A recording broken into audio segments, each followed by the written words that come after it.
And bago po tayo magsimula ay sige po, i-welcome po muna natin yung mga kapatid po natin na nakasama po natin ulit. At yung mga bago po natin ulit nakasama. Sino po yung mga first time po nito na naka-attend?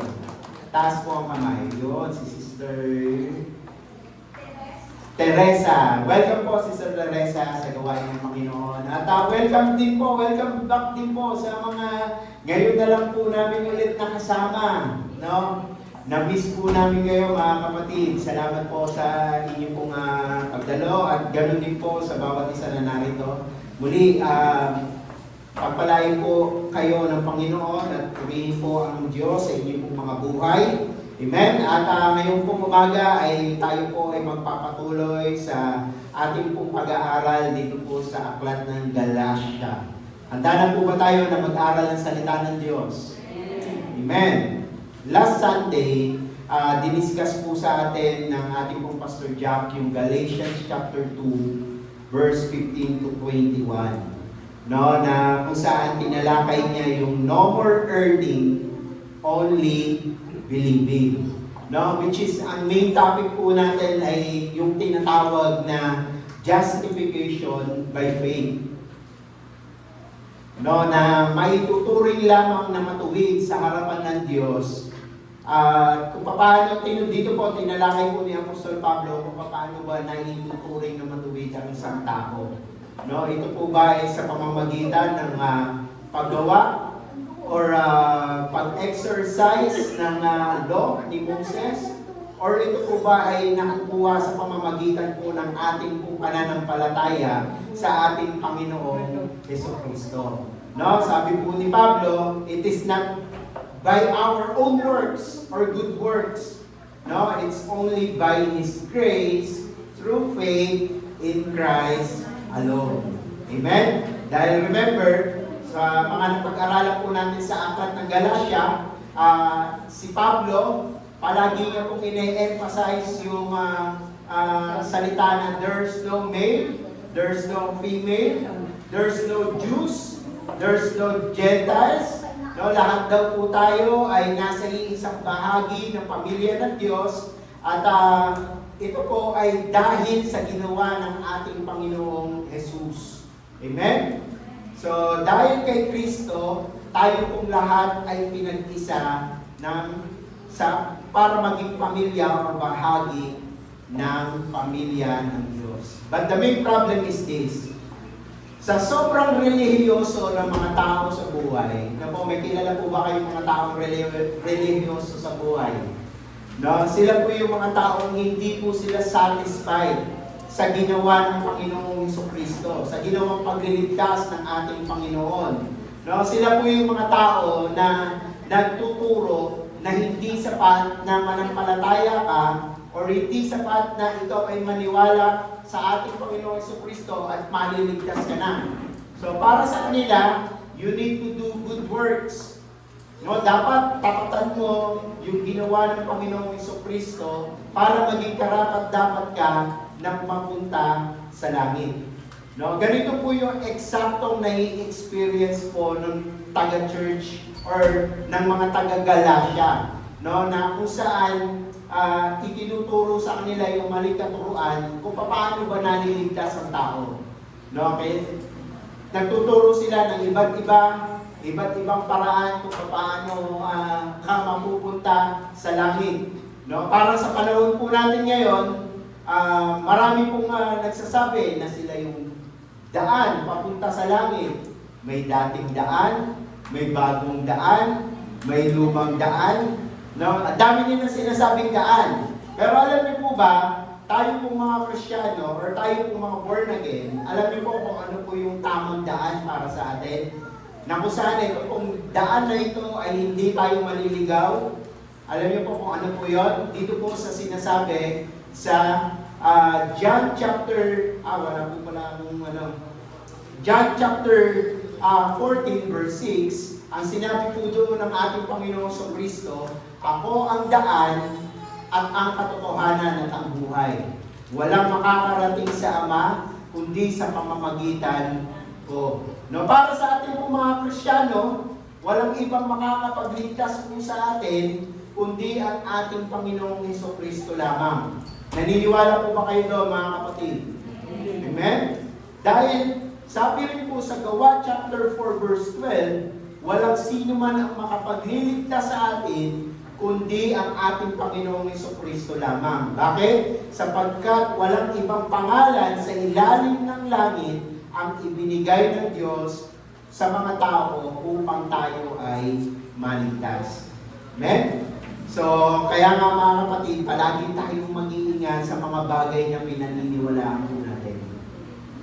Tandaan po natin na kung ano yung mga bagay na ipinapasok po natin sa ating pong mga isipan. May kasabihan niya po, you are what you eat. No? Kung ano yung ipinapasok po natin sa ating pong mga katawan, ito daw po ay refleksyon ng ating pong mga kinakain. Naniniwala po ba kayo doon? Men, so tingnan mo nga yung katabi mo. Men, kapag kayan ay talagang malusog at nananaba, alam mo na. No? Kapag tayo daw po ay mahilig kumain ng mga hindi magaganda sa ating mga katawan, like for example, mahilig tayo sa mga fatty foods, mahilig tayo sa mga lechon, no? Yung pag-inom ng alak, yung paninigarilyo, no? Siguro, for sure, makikita po yun sa ating pong physical appearance. No? Alala ko, dati, halatang-halata ako kapag naninigarilyo. Dati rin po akong malakas mag-sigarilyo. Actually, nagmamariwan. User nga po ako ng marijuana dati. No? Malalaman po sa akin, kapag ako ay naninigarilyo or malakas ang sigarilyo, alam niyo po kung paano? Kaya gusto niyo mauli, mga nanay, tatay dito, gusto niyo mauli na kapag kayo mga anak ninyo naninigarilyo, kapag yung mga labi nila nangingitim. No, kapag pinindot, alam niyo, pag binisil niyo yung labi ng mga yan, kapag may mga bilog-bilog na maliliit na maitim, malakas magsigarilyo yan. No, so, sabi po, you are what you eat. So kung ano yung pinapasok mo sa katawan mo, yun yung nagiging reflection or nagiging appearance natin physically. No? Vice versa. Kapag healthy food naman or yung tayo ay nag-exercise, na healthy living po tayo, no? Nagre-reflect din po yun sa katawan natin. Tama po ba, mga kapatid? No? Vice versa. That's for physical. No? For physical po yun. And how about in our thoughts? No, paano naman po doon sa thoughts natin? Sabi po doon sa nabasa ko, okay, wala po dito yung wala po ata dito yung, sabi po doon sa nabasa ko, watch your thoughts for they become words. Watch your words for they become actions. Watch your actions for they become habits. Watch your habits for they become character. And watch your character or they become your destiny. So grabe, no? Kaya mahalaga na bantayan po natin yung ipinapasok po natin sa ating po mga isipan. No, dahil for sure, kung ano po yung pinapasok po natin sa ating po mga isip, it will become your words. No, sa isip po pa lang, then it will become your words. No? And kapag ito ay naging words, it will become your action. Hanggang sa nagiging habit na po natin. At dahil nga po, nakasanayan mo na yung ugali na yon, it will become your character. No? At kapag naging character mo na, alam mo, na-associate ka na sa pagiging ganito or sa pagiging ganyan, it will become your destiny. Imagine, dati iniisip mo pa lang, hindi mo na mamalayan na ipapabuhay mo na. No? Kaya kung puro ka negative sa buhay, eventually magiging negative din yung pagdaan mo or yung nagiging buhay mo. Pero kung tayo ay puno ng encouragement, puno ng pagpapalakas galing sa salita ng Diyos, eventually it will become your destiny. No? Pinagpapala rin tayo ng Panginoon.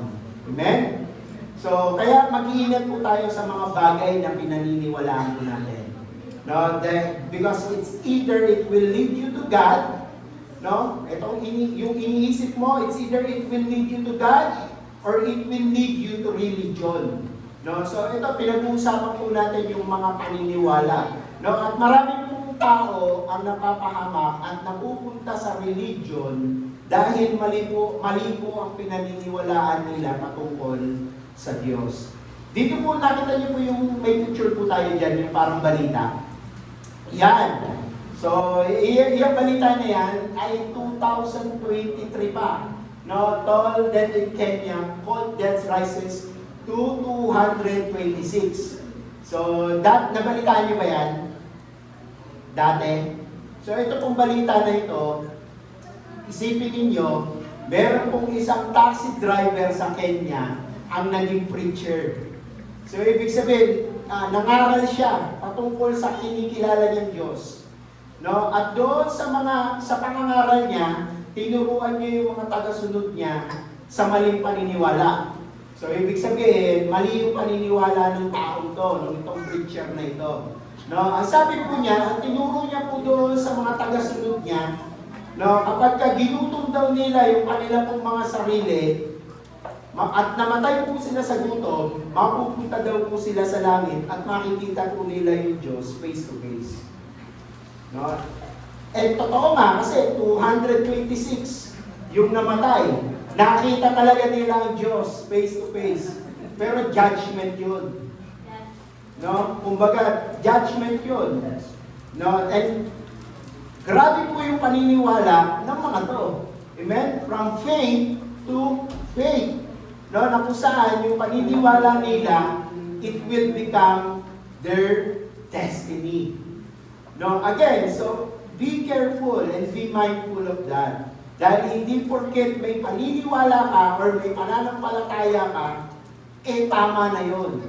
Di ba? Minsan nakakakita tayo ng mga tao na grabe yung paniniwala nila, grabe yung iniipot nila ang mga paniniwala sa mga isip nila. Minsan nakikita natin, grabe yung faith na itong taong to, binubuhat niya yung mga rebulto galing sa Quiapo.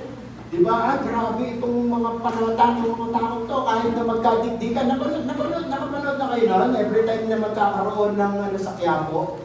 Di ba? Grabe yung paniniwala nila. Diba? Grabe yung panata nila na kahit magkadungkulan sila, magkapalitan sila, magkahalikan na sila ng mga labi nila, okay lang. No? Kasi yun yung paniniwala nila. No? But the problem is this, it doesn't mean that you're sincere, you are right. No? Hindi ibig sabihin na sincere tayo sa isang bagay, ay tama na po tayo. Because we can be sincerely wrong. Amen? At kung sinseridad lang yung pag-uusapan, kung patindihan ng paniniwala ang pag-uusapan, baka hindi po tayo umubrado sa faith ng mga piloto na nagpalipad po ng eroplano at ibinangga nila doon sa Twin Tower. Naalala niyo po ba yun? Yung 9/11 attack? No, na mas grabe yung paniniwala nila na kahit na mamatay sila sa gagawin nila, ginawa pa rin nila because of their faith. Naniniwala sila na mayroong higit na kapalit or mas magandang kapalit yung gagawin nila pag-terrorize doon sa bansang Amerika. But the main problem, mali po yung naging paniniwala po nila. Amen? So kaya mag-iingat po tayo sa mga ipinapasok po natin sa ating po mga kaisipan dahil maaari po tayong mapahamak. No, kung yung mga bagay na iniinput po natin sa ating po mga isip ay hindi po nakakalugod at hindi ka puri-puri sa Diyos, for sure tayo po ay maaari pong mapahamak. Because right believing leads to right living. No, yan po yung pag-aaralan po natin ngayon.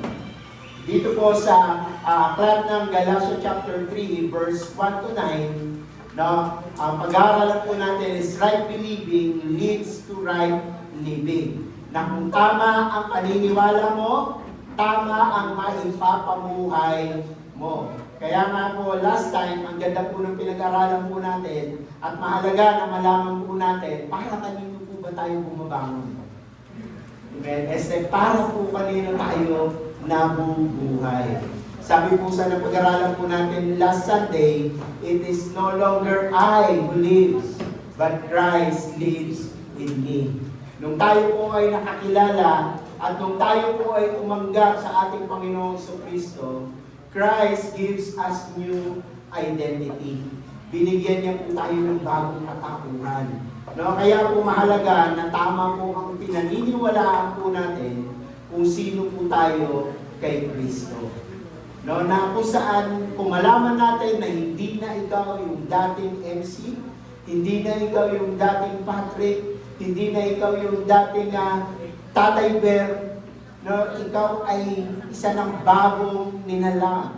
No, at yung pananampalataya na yan yung nagbigay ng bagong pag-asa po sa atin. Na yes, ay, pwede pa pala na magbago yung paugali ko. Pwede pa pala na magkaroon ng direksyon yung buhay ko dahil kay Kristo. That is our new identity in Christ. No, binigyan po tayo ng bagong buhay. Wala na po yung dati nating pagkatao. Ito po ay pinilitan na ng ating Panginoong Jesucristo. No? Nakamit ba natin to dahil magaling tayo? Hindi. Nakamit ba natin to dahil mabait tayo? Hindi. Nakamit nyo ba yan dahil sa'yo? Hindi. No, kundi dahil sa kabutihan ng Diyos sa ating mga buhay. Amen? Kaya mahalaga na ang basihan ng paniniwala po natin ay nakasentro sa pagkakakilala natin kay Kristo. Hindi nakabase doon sa mga pamahigin, hindi nakabase doon sa mga sabi-sabi, no, sinabi ni kung sino-sino, hindi tayo nakabase doon sa swerte. No, mga kapatid. Huwag tayo maniniwala sa swerte, malas mo. Amen? So, our faith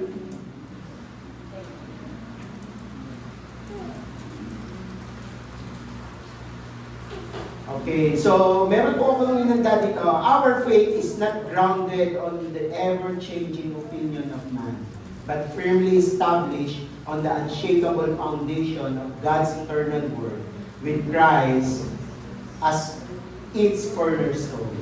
So ang ganda po nung nabasa ko po na ito, no, ang ating po pananampalataya daw ay hindi nakabatay sa pabago-bagong opinion ng tao, kundi matibay na nakatayo sa hindi matitinag na saligan na walang hanggang salita ng Diyos na si Kristo ang pinaka-sandigan. Amen? Naniniwala po ba kayo dito?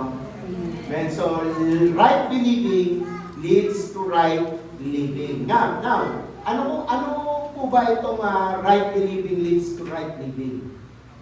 At kung babalikan po natin yung pinag-aralan po natin last Sunday doon sa Aklat ng Galatia, si Pablo, napuprostrate po siya.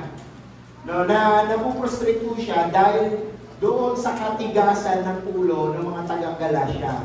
Na kahit anong pagtuturo ni Pablo doon sa tamang ebanghelyo, no, kahit na anong pagtuturo ni Pablo patungkol sa kaligtasan, no, mas pinipili po ng mga taga-Galatia na maniwala doon sa mga sabi-sabi. Maniwala doon sa mga nagpapakalat ng maling balita or ng maling kapuruan na hindi ayon sa sinasabi ng Biblia.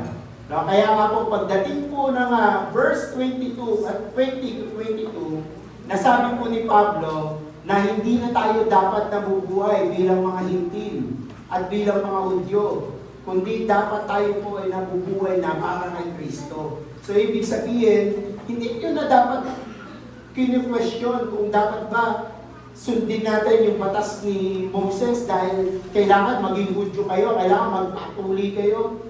No, kundi dapat tayo kung lahat ay nabubuhay para kay Kristo.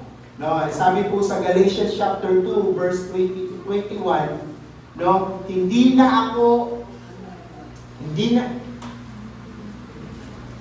ko binabaliwala ang biyaya, hindi. 21, yan. Namatay na ako, nakasama ni Kristo sa krus, hindi na ako nabubuhay sa aking sarili, kundi si Kristo na. Ipinamumuhay ko ang buhay ko ito sa pamamagitan ng pananampalataya sa anak ng Diyos na nagmahal sa akin at nag-alay ng buhay niya para sa akin. No, hindi ko binabaliwala ang biyaya ng Diyos dahil kung maituturing na matuwid ang tao sa pamamagitan ng kautusan, walang saysay ang pagkamatay ni Kristo. No, kaya nga po sabi po ni Pablo, to live in Christ, sino po yung may desire dito na makapamuhay para kay Kristo? Amen? For us to live in Christ, dapat yung paniniwala po natin ay nakasentro sa ating Panginoong Jesucristo at doon sa kanyang natapos na nagawa sa krus. Amen? Kaya nga po, ang point number 1 natin, ang tamang pananampalataya ay ang pagtuon kay Kristo at sa kanyang krus. No? Bakit mahalaga ito mga kapatid? Dahil ang kaligtasan ay hindi po nakabase sa ating po performance. No? At madalas, ang nagiging mentality po kasi ng tao, para po kahit papaano naman masuklian niya yung pagmamahal na naranasan niya sa Diyos, madalas ang ginagawa niya, sinusuklian ng tao ng mabubuting gawa yung natanggap niyang pagmamahal sa Diyos. Naniniwala po ba kayo doon? No, na madalas dito po tayo mahilig no, yung parang meron tayong mapatunayan sa Diyos. Yung parang meron tayong may pagmalaki sa Diyos. Na minsan yung nagiging basihan ng paggawa natin, yung mga ginagawa natin para sa Diyos, nagiging basihan para tanggapin tayo ng Diyos, para maging karapat dapat tayo na mapunta sa langit. Minsan ang mentality po natin, magsisimba ako, mag-ministry ako, magbabawas ako ng kasalanan. Narinig niyo na po yun? Yung ganong saying, or yung ganong mentality, magsisimba ako para mabawas-buwasan yung kasalanan ko. No, bisan yun yung nagiging way natin para masuklian po natin yung kabutihan ng Diyos sa atin. Good yung intention, pero mali-mali po yung motibo. No? Minsan nagiging good yung intention natin, pero mali po yung motibo po natin. Yung good intention, ito po yun. Yung good motive, sabi po dyan, the desired outcome is positive or beneficial. You want to do something good. No? So, ibig sabihin, yung intention natin, okay. Diba? Kumbaga, parang you do something good. No? But the problem, yung wrong motive, ito po yung wrong motive. The reason behind the action is selfish, prideful, and manipulative or impure. No? Kaya nga sabi, next slide is, yun, wrong motives can corrupt good action. No? So, minsan, kahit maganda yung intention mo, pero kung mali yung motibo mo kung bakit ka gumagawa ng mabuti, it can corrupt good action. No? So, wag po kayong kumbaga, don't get me wrong mga kapatid hindi ko sinasabi na ang paggawa ng mabuti ay hindi maganda. What I'm trying to say is kapag yung motibo mo kung bakit mo ginagawa yung mga bagay na yan, ay para masabi mo na deserve mong iligtas or deserve mo na magkaroon ng kaligtasan sa Diyos. Kaya nga po yung ginagawa po natin ministry, yung ginagawa ninyong pagtugtog, yung pagsayaw po natin, yung pag-a-usher po natin, yung paglilinis po natin, yung pag-ating po natin.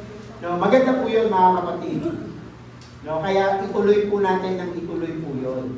Pero alam niyo po, nagiging pangit lang po yung gagawin natin na yan kung ang magiging mindset po natin or yung motibo natin, gagawin po natin basihan yung ginagawa natin para tayo po ay magkaroon ng reciprocate or maibalik sa Diyos yung ginawa niyang kabutihan sa atin. So, yun po yung sinasabi ko, na mali po yung gagawin niyo ang isang bagay para masabi mo na deserve ka sa isang bagay na matanggap. No? So, yun po yun. No? Kaya nga po, ito po yung babala po ni Pablo sa mga tao na ganito po yung mentality. No, na mahilig gumawa ng good works para maging basihan ng kaligtasan nila. No, sabi po ni Pablo, sa mga tao na yon, hangal kayong mga taga-Galasya. Sino ang nakagayuma sa inyo? Maliwanag na ipinahayag na sa inyo kung paano namatay si Jesucristo sa krus. No, so dito, tandaan po natin, ang pinag-uusapan po dito is yung salvation. No, na kung saan yung katuwiran, yung justification natin ay hindi dapat natin pinagtatrabahuan. Kundi ito po ay God's grace, no, through faith in Christ alone. Kaya nga po ang salvation daw ay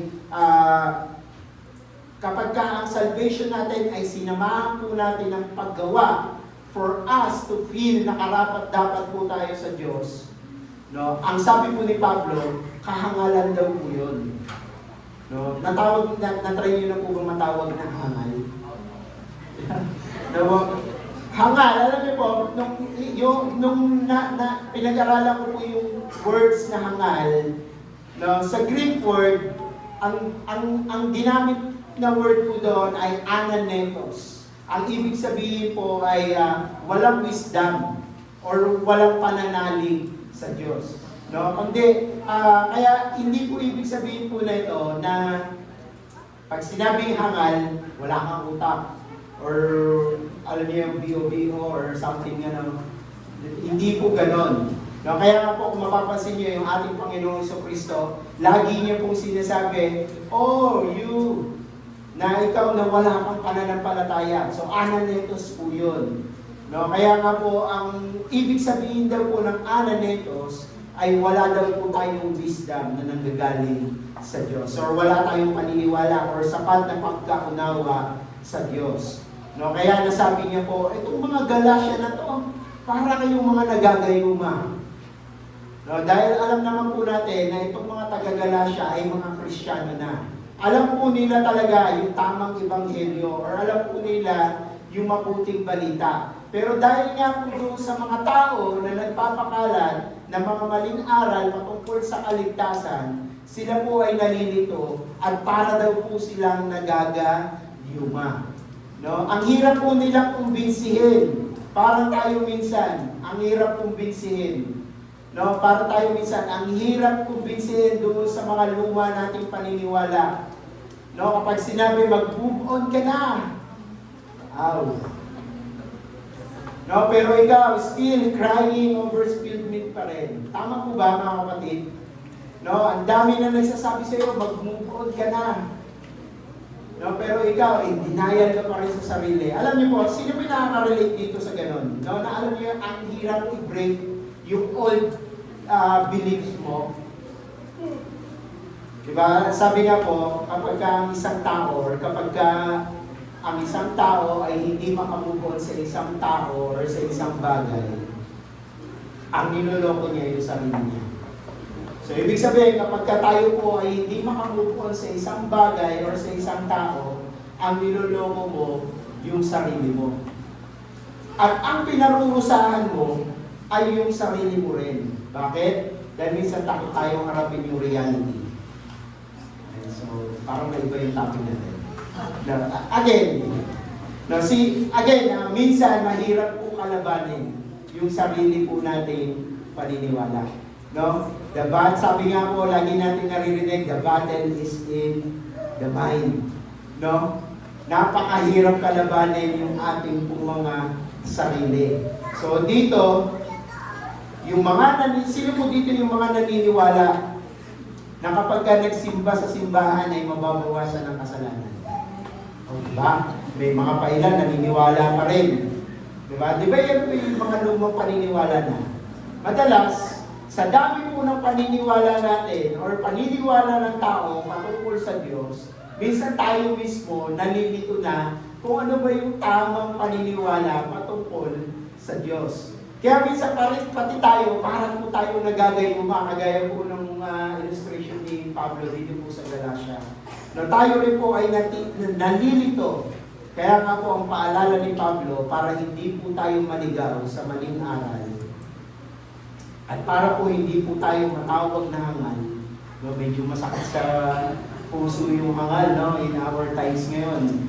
No, para daw po tayo ay hindi matawag na hangal, dapat tama ang ating pong paniniwala. At yung paniniwala po natin, it centers doon sa ginawa ng ating Panginoon sa Kristo sa krus. Amen?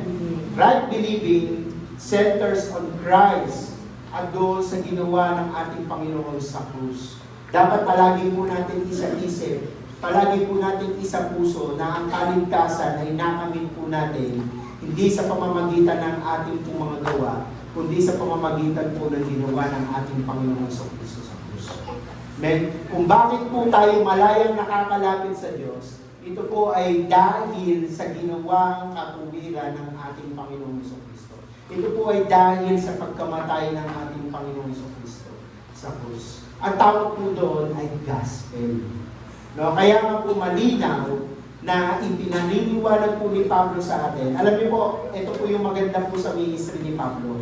Biruin niyo, hindi niya po yung pinapangaral yung mga bagay na magbibigay sa atin ng karunungan. No, kasi minsan ang tao always seeking for knowledge. No, minsan gusto lang nila matuto, gusto lang nila maging matalino. Di ba pansinin niyo may mga ganun din tao, gusto ko lang maging matalino sa Biblia. Pero pagdating sa experiential, i-experience isa sa buhay ko, ayoko. Gusto ko lang, alam ko lang yung verse na yun, pero kung isa sa buhay, ayoko. No? Ang kagandahan sa pinapangaral ni Pablo, no, hindi po siya nagbibigay ng katalinuhan or hindi siya nangangaral about sa knowledge kung paano magiging matalino ang tao pagdating sa salita ng Diyos. Bagkos, ang palagi niya pong ipinipreach, ang palagi niya pong ipinapangaral, walang iba, kundi yung gospel patungkol sa pagkapako ni Kristo para sa ating pong mga kasalanan. Palagi niya pong sinisiguro na ang ipapangaral niya ay yung mga ginawa ng ating Panginoong Jesus sa krus. No? Na kung saan tayo mga makasalanan, He died for our sins. Na dapat sana tayo po ay mamatay. No? He paid the penalty. Na dapat sana tayo yung nagbabayad ng mga kasalanan natin. Tayo sana yung mas deserve na ipako at pahirapan doon. But because He loves you, He loves us, no, at gusto niya na maligtas po tayo mula sa kapahamakan, He died for our sins. Amen? At yung muling pagkabuhay ng ating Panginoong Kristo, pagkatapos po ng kamatayan niya sa krus, yung muli niya pong pagkabuhay, yung muli niyang pagbangon mula sa kamatayan, patunay po yun na maging tayo man mga mananampalataya sa Kanya. Mawala man tayo ngayon, no, akuin nyo na, tayo na, kasi minsan mahirap sabihin, mamatay man yung katabi mo. Diba? Mamatay man tayo ngayon, or mawala man tayo ngayon mga kapatid, buhay ang pag-asa po natin. Dahil kung si Kristo ay muling nabuhay, tayo din naman mga nanampalataya sa Kanya, ay muling bubuhayin upang makasama ang ating Diyos. No? Doon sa muli natin pagkabuhay kasama ang ating Panginoon, wala na pong hirap. Wala na pong sakit na mararamdaman. No, wala na po tayong karamdaman na mararanasan kagaya na nararanasan natin dito sa mundo ito. No, alam nyo, ito palagi ko po itong sinasabi sa misis ko, especially lalo itong mga nakaraang araw. Sabi ko, minsan nag-uusap kami tuwing umaga. Ang usap namin, ang bonding time namin tuwing umaga kasi kapag working na, gabi na ulit kami mag-uusap. So, yung pinaka-devotion namin is yung morning. Lagi ko po sinasabi sa kanya, lalo itong mga nakaraan, sabi ko, I'm good na. Sabi ko, I'm good na. Sabi ko gano'n, I'm ready to face my Creator. Sabi ko po sa kanya yun, na gusto ko na talaga, actually okay na ako. Gusto ko lang makasama ang ating Panginoon. Mas gusto ko na lang na makita yung kagandahan ng ating Diyos. Na mas gusto ko na lang makita ng mukhaan kung sino yung ating Diyos. Kaysa makita po yung kapangitan ng mundo nito. Kasi alam niyo po kung bakit, ito pong mundo, ito mga kapatid, puno ng kapangitan. Hindi po puno ng pangit ating bisig, no? Puno po ng kapangitan. Puno po ng kabulukan, puno ng kasiraan. Minsan kapwa mo Kristiyano, nagsisiraan, nagchichismisan. Minsan parang yung mga Kristiyano, kapwa mo Kristiyano, mas malala pa doon sa mga unbeliever, doon sa mga labas na walang pagkaunawa sa Diyos. Ang pangit, di ba? Na mismo mga Kristiyano, nag-aatakan mababa, nagdi-discourage. sa isa't isa. No, itong mundong ito ay, ano niyo po yun, puno po ng hirap. Pansin niyo po ba yun? No, puno ng hardship. Na minsan kahit anong sipag mo, kahit na anong pagpapagal mo sa trabaho, no, at the end of the day, napapansin natin, wala nang titira sa mga sahod natin. Tama po ba? No, napapansin po natin yung cycle na yun, ang hirap po ng buhay dito sa mundo. No, kaya nga po, palagi po sinasabi, kaya nga po palagi po namin pinapangaral sa inyo, no, kung yung mga Kristiyano nakakaranas din ng hardship, pero sila may pag-asa sila dahil pagdating naman ng pagkatapos naman ng buhay na to, pagkatapos ng kamatayan na to, merong buhay, merong pag-asa. No, what more kaya, no? Kaya nga lagi namin pinapangaral sa inyo, no? Mas mahirap ang buhay kapag walang Diyos sa ating mga puso. Amen. Mas puno tayo ng hardship kapag wala po ang Diyos sa ating mga buhay. No, kaya nga po ito po yung pinapangaral po namin. Lagi po namin pinapangaral yung Gospel of Christ. Dahil kung dito po sa mundo ay wala po tayong makitang pag-asa, kay Kristo meron po tayong pag-asa. Amen? Kung dito po sa mundo ay palagi po tayong talo sa scatter at sugal. No, subukan naman po natin sumugal na tumanggap sa ating Panginoon. Subukan naman po natin sumugal na kilalanin ng ating Diyos sa ating mga buhay. Alam niyo po, kapag sumugal po tayo sa Diyos, hindi po tayo matatalo. Amen? Sa scatter, baka ilang click, talo ka eh. Diba? Pero sa Diyos, kapag tumanggap tayo sa Panginoon at kilalanin po natin siya, isang click pa lang, jackpot na po tayo. Amen? Palakpakan natin ang Diyos. Kaya nga po, ito po yung kailangan po natin, mga kapatid. Yung magkaroon po tayo ng right believing, right perspective patungkol po sa ating relasyon sa Diyos. Amen? Magkailangan po natin yung tamang relasyon sa Diyos. Kaya nga po napakadakila po ng kaligtasan ng Diyos. Meron pa po ba tayong idadagdag doon sa ginawa ng ating Panginoon si Kristo para sa atin? Wala na po. Lahat ay sapat-sapat. Sobra-sobra ang ginawa ng Diyos para sa atin. Amen? Dahil ito po ay kumpleto na. No? Bayad yung ating po mga utang, yung ating po mga kasalanan, at binigyan niya pa po tayo ng katuwiran sa harapan ng Diyos. Kaya nga po, confident po natin masasabi, gagaya po ng sinasabi ni Pablo doon sa Galatians chapter 2 verse 20. I have been crucified with Christ, and I no longer live, but Christ lives in me. The life I now live in the body, I live by faith in the Son of God, who loved me, minahal tayo ng Diyos, and gave Himself for me. No, hindi niya lang tayo pinahal, kundi inialay niya yung buhay niya para sa atin. Kaya nga po, every time na tayo po ay panghihinaan ng loob, every time na tayo po ay pinipigilan ng Diyos, na nakaaway, na lumapit sa Diyos, na ibigay ang buhay po natin na maglingkod sa Diyos, palagi po niya, every time na palagi niyo po sinasabi na hindi tayo karapat dapat sa kaligtasan, lagi po natin ipaalala sa ating po mga sarili na kasama akong ipinako sa krus. Wala na yung dating ako, kundi it is no longer I who lives, but Christ lives in me. Amen? Kasama po natin ang ating Panginoon Jesus. Amen? So, huwag po natin hayaan na hindi po tayo makapamuhay na may kalayaan na maglingkod sa Diyos na dahil lang po sa pagiging religyoso or religiosity. Now, because filled with our mind with the truth about Christ. No, right believing leads to right living.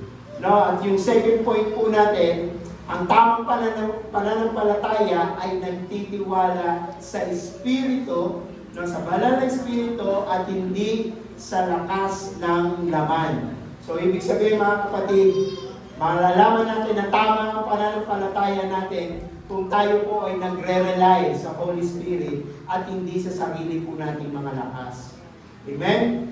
Kung tayo po ay nagtitiwala sa kilos at paggawa ng banal na Espiritu Santo sa ating pong mga buhay. No, na kung saan hindi tayo nakasalalay or nakaasa doon sa sarili po nating mga lakas.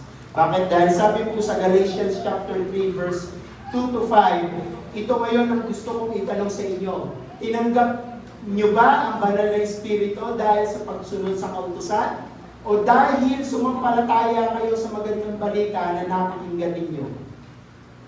Sumunod, talagang hindi nga kayo makaintindi. Nagsimula kayo bilang mananampalataya sa pamamagitan ng kapangyarihan ng Espiritu, bakit ngayon pinipili ninyo magtakabanal sa pamamagitan ng sarili ninyong pagsisikap? And next verse, wala na bang halaga sa inyo ang naranasan ninyo? Mawawalan na lang ba ito ng kabuluhan? And next, hindi ba't ibinigay sa inyo ng Diyos ang kanyang Espiritu at sa pamamagitan niya ay gumawa kayo ng mga himala? Tinanggap niyo ba ito dahil sa pagsunod sa kautusan?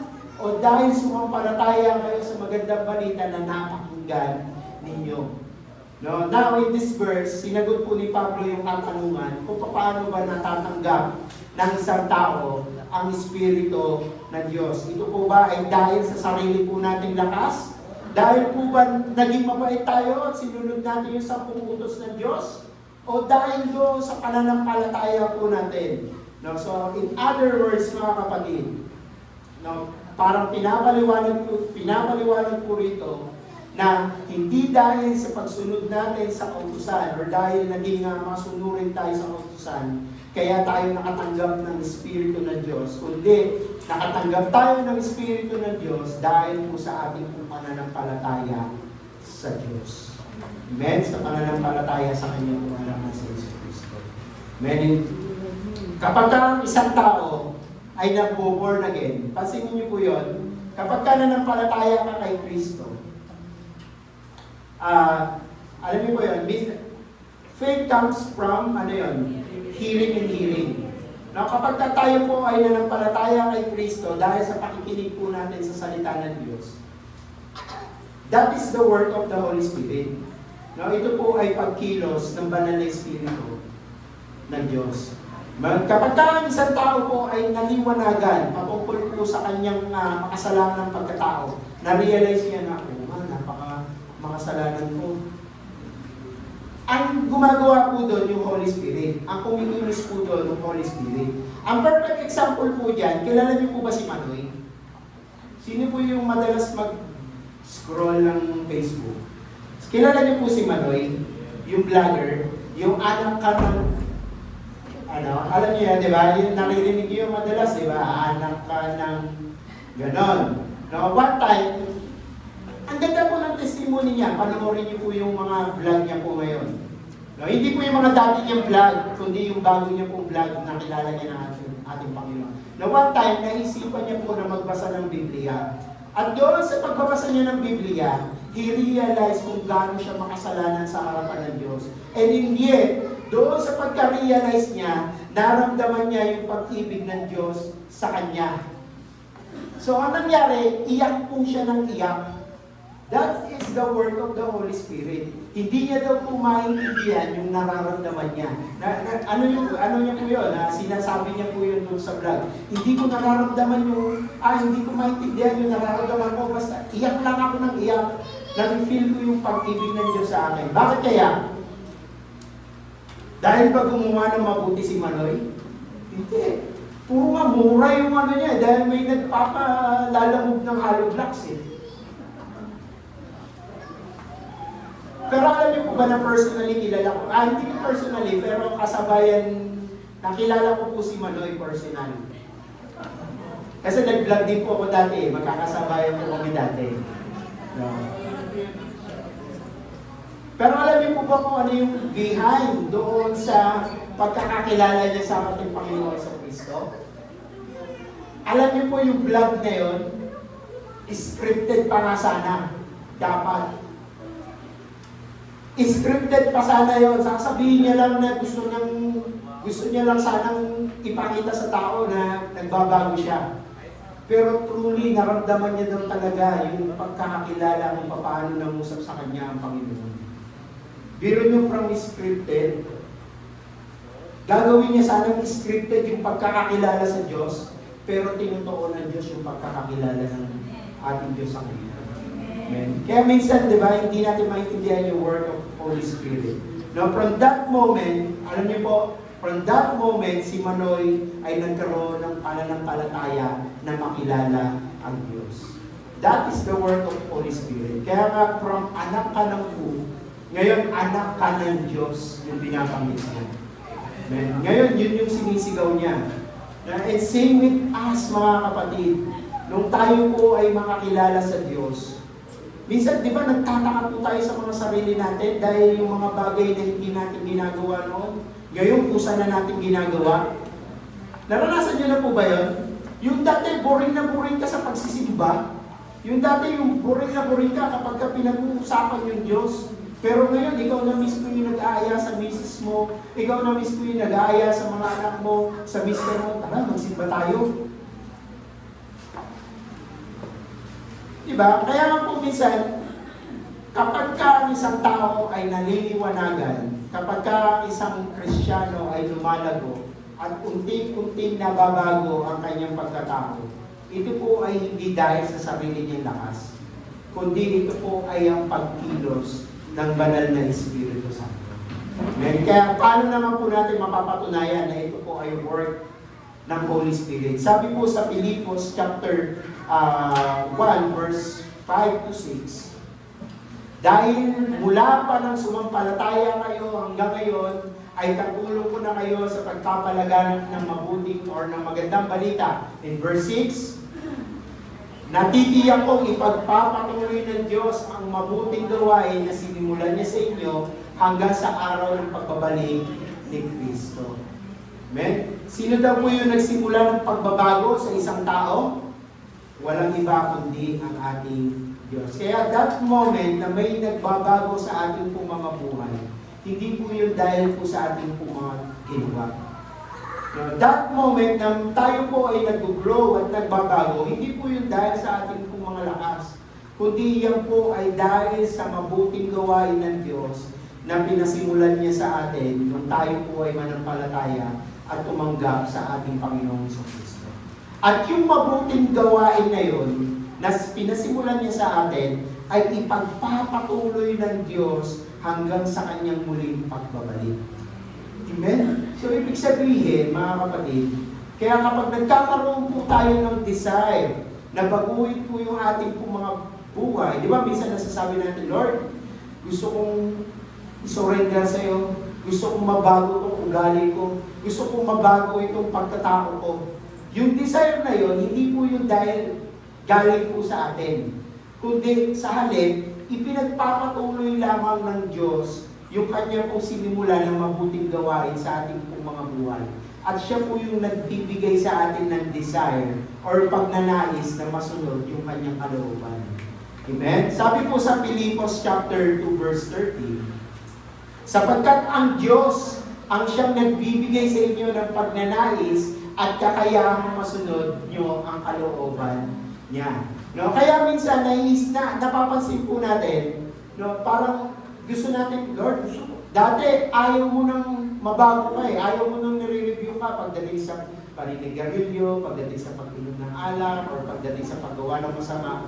Pero ngayon, di ba, simula na nagsisimba ka, Lord, gusto ko, Lord, baka pwede tulungan mo ko na mabago to. Ang nagbibigay sa atin ng desire na yon, yung pagnanais na yon, yung Diyos. No? Gusto niya na magawa natin at masunod natin yung kanyang kalooban para sa atin. Amen? Kaya nga pansinin po natin yung kaibahan ng dati po nating buhay nung wala tayo kay Kristo. Di ba po, wala po tayong conviction kapag mali yung ginagawa natin. Diba? Wala tayong na-feel na guilt na parang mali yung ginawa mo. Tuloy-tuloy ka na sa paggawa mo ng mali. Hala, sige, ang mura, hala, sige, ang away, hala, sige, ang kung ano, di ba? Pero nung tinanggap natin ang ating Panginoong Kristo as Lord and Savior, every time na, pansinin niyo po yung kaibahan, every time na tayo po ay nakakagawa ng mga bagay na hindi ayon sa kalooban ng Diyos, nakukonvict po tayo. Di ba po? Nare-realize po natin nare-recognize po natin, teka, parang nagkamali ako parang nag-over ata ako, parang na-offend ko ata si ganito, parang hindi tama yung ginawa ko. No, conviction po yun from the Holy Spirit. Kaya na, it is God who worked from the beginning, and it is God who will work at the end. No, from start to finish, ang Diyos ang siyang gumagawa ng mabubuting bagay para sa lahat ng sumasampalataya sa Kanya. No, kaya nga hindi talaga pwede na tayo po ay magmalaki sa Diyos. No, minsan, di ba, parang ang lakas pa ng loob natin na sabihin, tsaka na lang ako Lord pupunta, tsaka na lang ako lalapit sa iyo Lord kapag nabago mo na itong ugali na ito. Alam niyo po sa Bible study, at dalas kung marinig yung ano na yan, yung kataga na yan, tsaka na ako magsisimba, Pastor, kapag nabago ko na yung ugali ko na ito. Na alam niyo mga kapatid, hindi niyo yan mababago. Hindi natin mababago ang ating pong mga sarili sa ating pong mga sariling lakas. Ito po ay mababago natin sa tulong ng ating Panginoon ng paggabay ng Holy Spirit sa atin. Amen?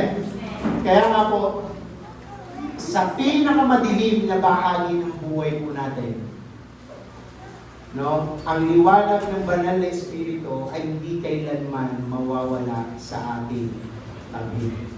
No, kaya hindi totoo po yung napapanood po natin sa TV. Nakapanood na kayo sa TV na may angel, tsaka may devil. No, hindi po totoo yan na kapag nakagawa ka ng kasalanan, yung angel gagawin. Aalis siya sa tabi mo. No? Hindi po totoo yun mga kapatid. Hindi po kahit kailan mawawala ang Espiritu ng Diyos sa mga taong sumampalataya kay Kristo. No, palagi po natin siyang kasama, cheering us and helping us na mapagtagumpayan yung ating pong mga kahinaan. Amen? Sa gitna ng ating pong mga kahinaan, bilang makasalanan tao, no, ang kanya pong Espiritu ay palagi pong tumutulong sa gitna ng ating pong mga kahinaan. And sabi po sa Romans chapter 8, verse 26, at gayon din naman, tinutulungan tayo ng banal na Espiritu sa kahinaan natin. Hindi natin alam kung ano ang dapat natin ipanalangin, kaya ang Espiritu na rin ang namamagitan sa Diyos para sa atin sa pamamagitan ng mga daing at hindi natin kayang sabihin. No, ibig sabihin mga kapatid, nung na-born again po tayo, nung tayo po ay nakakilala sa Panginoon, hindi dahil sa tayo po ay mabuti, no, sa halip, dahil sa kabutihan ng Diyos sa atin, no, natanggap po natin yung banal na Espiritu Santo nung tayo po ay nanampalataya sa Diyos. At yung katuruan na yan, no, ito po yung nirereklamo ng mga Judaizers doon po sa Gospel of Grace or Gospel of Christ. No, dahil ang gusto nila, mag-self-effort ka. No, ang gusto nila, huwag ka lang maligtas dahil lang sa pananampalataya mo, kundi ang gusto nila maligtas ka dahil gumawa ka. No, pero in verse 4, meron po tayo, in verse 4, wala nang halaga sa inyo. Wala na ba talagang nahalaga sa inyo ang naranasan ninyo? Mawawalan na lang ba ito ng kabuluhan? No, parang ang sinasabi po dito ni Pablo, na kapag ka ating pong pananampalataya daw ay naituon natin sa ating pong mga mabubuting gawa, ang lahat ng ginagawa po natin ay mawawala ng kabuluhan. Na ang ibig sabihin mga kapatid, kung ang katuwiran po natin ay nakabase sa ating pong paggawa ng mabuti, lahat ng ginawa ng ating Panginoong Kristo, lahat ng ginawa niyang pagsasakripisyo doon sa krus ng Kalbaryo ay mawawalan ng kabuluhan. Pero salamat sa Diyos dahil sapat-sapat ang ginawa ng ating Panginoong Kristo para maituwid po tayo matuwid sa harapan ng Diyos. Salamat sa Diyos dahil binigyan niya po tayo ng kanyang pong banal na Espiritu upang ipagpatuloy ang mabubuting gawa na sinimulan niya sa ating pong mga buhay. Holy Spirit po yun mga kapatid. No, kaya nga po, nung sinabi po nung ating Panginoong Kristo na hindi ka niya iiwan ni pababayaan man. Totoo po yun. Dahil yung Holy Spirit, hindi po tayo iiwan ni pababayaan man. Siya na nagpasimula ng mabubuting bagay, ang siyang magtatapos nito hanggang sa muling pagbabalik. Amen. And last point,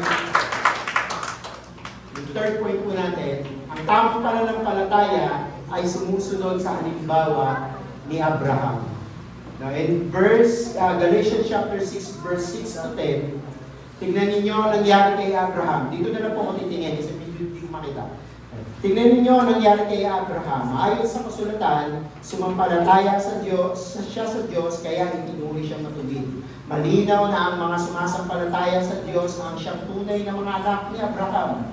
Noon pa man, sinasabi na sa kasulatan na itinuturing na matuwid ng Diyos ang mga hintil sa pamamagitan ng pananampalataya nila. At ang magandang balitang ito ay ipinahayag ng Diyos kay Abraham nang sabihin niyang pagpapalain ko ang lahat ng mga bansa sa pamamagitan mo. Sumampalataya si Abraham sa Diyos at pinagpala siya, kaya lahat ng sumasampalataya sa Diyos ay pinagpapala rin tulad ni Abraham. Now, to simplify yung explanation po dito sa verse 6 to 9, una, ipinagmamalaki po ng mga religious group na kailangan pa rin natin sumunod sa 10 utos ng Diyos.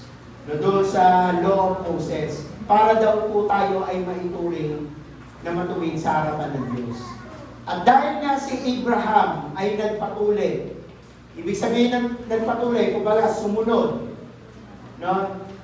Dapat maging tayo kung mga hintil ay dapat din sumunod doon sa batas ni Moses. In other words, mga kapatid, pinipilit ng mga Hudyo na itong mga hintil or yung mga hindi Hudyo ay sumunod sa batas ni Moses para sila daw po ay maging anak ng Diyos. So, ibig sabihin, parang nagtatalo-talo sila na para bigyan ka ng ayuda, kailangan magsimba ka. Okay, parang ganon. Totoo ba yun? Na kailangan daw magsimba para bigyan ka ng ayuda. So, parang ganon po yung pinagtatalunin nila. Na para daw ikaw ay maging anak ng Diyos, kailangan sumunod ka sa batas or sa law of Moses. No, pero ganun katalino po si Pablo. No, ito pong ginawa niya, ginamit niya rin, kumbaga, ang dinidibati ng mga Hudyo. Oh Pablo, tignan mo nga si Abraham, nagpatuloy nga si Abraham eh. Kumbaga, sumunod nga rin siya sa utos ng Diyos eh. Bakit yung mga hintil ayaw mong sumunod? Bakit yung sa ipinapangaral mo ayaw mong sundin? Gusto mo manampalataya lang sila. So ang ginawa ni Pablo, ginamit niya rin halimbawa si Abraham para ipaniwalag sa kanila na ang katuwiran ay hindi nakakamit sa pamamagitan ng paggawa ng mabuti, hindi sa pamamagitan ng pananampalataya. No, and for us na maintindihan po natin yung connection natin kay Abraham sa panahon natin ngayon, mahalaga na maintindihan po natin yung ginawa ni Abraham nung bago siya makakilala sa Diyos at kung ano yung significance niya, yung significance ni Abraham sa ating po mga mananampalataya ngayon. Again, pinaglalaban ng mga religious people sa Galatians dahil si Abraham ay sumunod sa paggawa ng mga utusan, which is yung pagtutuli. Therefore, kailangan din po natin tayo mga hintil ay sumunod din doon sa kautusan ng pagtutuli para daw tayo po ay maligtas at maituring na matuwid sa harapan ng Diyos. No? So para sa kanila, hindi sapat yung faith in Christ alone. Dapat daw kailangan natin sumunod sa batas. Pero ang itinuturo naman po ni Pablo, yung gospel, yung mabuting balita, upang ang tao daw po ay maituring na matuwid at magkaroon ng kaligtasan, ang kailangan po natin lang ay magkaroon ng pananampalataya sa ating Panginoong Jesucristo. Walang labis, walang kulang. Okay? Faith in Christ alone. Sapat na. No, dahil nga ito pong mga taga-Galacia ay, di ba, sabi ko kanina, ito pong mga taga-Galacia ay parang nagagayuma. No, para daw po sila nagagayuma, nalilito po sila sa mga turo na nahihirapan po silang unawain kung ano ba yung tamang katuruan kung paano naliligtas ang tao. No, kaya po ang ginawa ni Pablo para maliwanagan po yung mga Hudyo at yung mga Hintil doon sa Church of Galatians, no, ipinakita niyang halimbawa si Abraham. At sabi po sa Romans chapter 4 verse 1 to 10, sabi niya, bilang halimbawa kung paano na ituturing ng matuwiran ng Diyos na matuwid ang tao, isipin ninyo si Abraham na ama ng mga Hudyo sa laman. Verse 2, kung itinupuri ng Diyos si Abraham na matuwid dahil sa mga nagawa niya, sana'y may ipagmamalaki siya, ngunit wala siyang maipagmamalaki sa Diyos. So nakita po natin yung paliwanag ni Pablo na kung si Abraham ay itinuring na at iniligtas dahil sa kanyang mga ginawa, pwede sana siyang magmalaki. Eh tayo pa naman mga tao, kapag kapayabangan, hindi papahuli. Di ba? Kapag kapayabangan ng pag-uusapan, hindi tayo magpapahuli dyan. Minsan nga, makagawa lang tayo ng maliit na bagay eh. Todo yung pagmamalaki natin eh. Tama po ba mga kapatid? Na minsan, di ba, ang tao, kapag minsan na, alam niya, ang sarap ng pagkain mo ah. Sarap ba? Ako nagluto niyan eh. Di ba, minsan mayabang, maliit na bagay, nagyayabang pa tayo eh. No, minsan may maitulong tayo na maliit na bagay sa kaanak natin kung makasumbat tayo, wagas eh. Tama po ba mga kapatid? Di ba, minsan wala akong karapatan sa bahay na ito. Ako ang nagtatrabaho. Di ba? Pagkapayabangan, ang tao ay hindi papakuwi. Sino po yung ganun? Di ba? Kung doon pa lang sa maliit na bagay ay nagagawa na po natin at mabilis po tayong magyabang, paano pa po pala kung ang tao or yung kung ang pagpunta natin sa langit ay base sa paggawa po natin ng mabuti. Naalala ko po tuloy yung kwento ng mustard seeds. Ano yung mustard seeds sa Bible? Sino po yung nakabasa na ng mustard seeds sa Bible? No? Sabi daw po, if you have faith, kahit kasing liit ng mustard seed, sapat na para makapagpalipat po tayo ng mga bundok. Alam niyo po kung gaano kaliit yung mustard seed? No? Kapag tumuldok po kayo sa mga ballpen ninyo, sa mga papel ninyo, yung tuldok doon, mas maliit pa doon. No? So ibig sabihin, ganun kaliit. Pero alam niyo, salamat sa Diyos, dahil yung kaligtasan ay hindi dahil sa ating pong mga gawa. That even our faith na meron po tayo ay hindi po galing sa atin, kundi galing po sa kabutihan ng Diyos sa atin. Kaya nga po sabi niyo po doon sa Ephesians chapter 2, para wala tayo yan, Ephesians chapter 2 verse 8 to 9, no, dahil sa biyaya ng Diyos, naligtas kayo ng sumampalataya kayo kay Kristo. Kaloob ito ng Diyos at hindi galing sa atin. Hindi ito nakasalalay sa mabubuting gawa para walang maipagmalaki ang sinuman. Dahil kung nagkataon na yung faith po natin or yung kaligtasan po natin ay nakasalalay sa ating po mga mabubuting gawa, baka pagdating po natin sa langit, magyabang pa po tayo kay Lord. Na baka kapag kaharap na natin si Lord, magyabang pa po tayo sa Kanya. Bakit? Baka sabihin mo natin, Lord, baka mamaya, pag may dumadaan doon, sabi kasi, if you have faith, kahit maliit na mustard seed, nakita mo, maliit, pero nakapasok. May dumaan ulit, medyo malaki-laki, kaysa doon sa mustard seed. O nakapasok. Kung mabuting gawa natin, yung kaligtasan natin, nakabasa sa mabuting gawa natin, baka magbalaki pa tayo kay Lord. Baka pagdating natin na, Lord, papasukin mo ako sa langit. Kasi yung faith ko, mas malaki sa mustard seed. Kasi laki na ito. Magyayabang pa tayo eh. Tama? Pero look at Abraham. Si Abraham, maging siya, ay hindi nagyabang. Bakit? Dahil kahit siya, alam niya na hindi dahil sa mabubuting gawa, kaya siya naligtas. Kundi dahil sa pamamagitan ng kanyang pananampalataya sa Diyos. No, kaya nga po yung sumunod na verse sa Romans chapter 4 verse 8. Dahil sinasabi sa kasulatan, sumampalataya si Abraham sa Diyos. Gumawa ba siya ng mabuti, mga kapatid? Hindi. Sumampalataya si Abraham sa Diyos at dahil dito, itinuri siyang matuwid ng Diyos.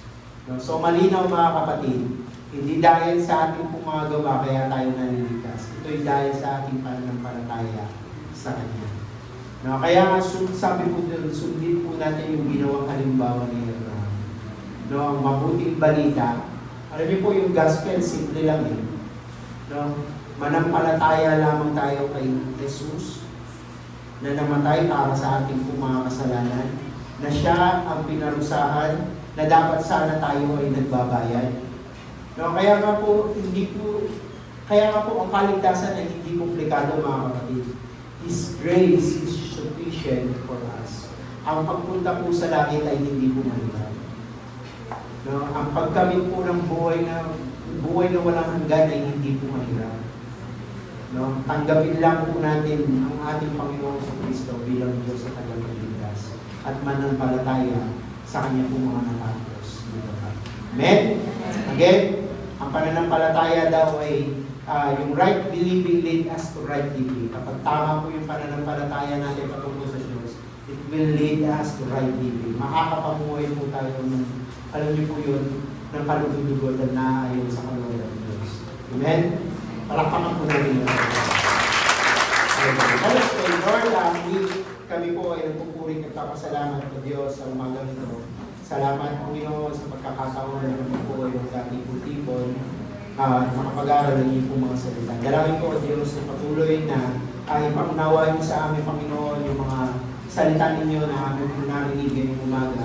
Turuan niyo mga kami Panginoon na ang aming pong pananampalataya Panginoon ay patuloy namin isentro Panginoon sa mga natapos na gawa ng inyong pong anak na si Jesus.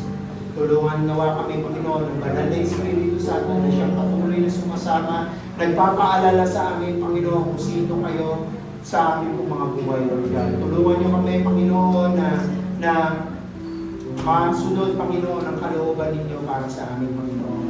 At hayaan niyo nga Panginoon na paalalahanan kami Panginoon na mga naon na Panginoon kung paano kami magtitiwala at mananampalataya sa inyong mga pinangako sa amin. Muli ang Diyos, inyo namin binabalikan ang papuri pa sa salamat sa pangalan ni Jesus. Amen. Amen.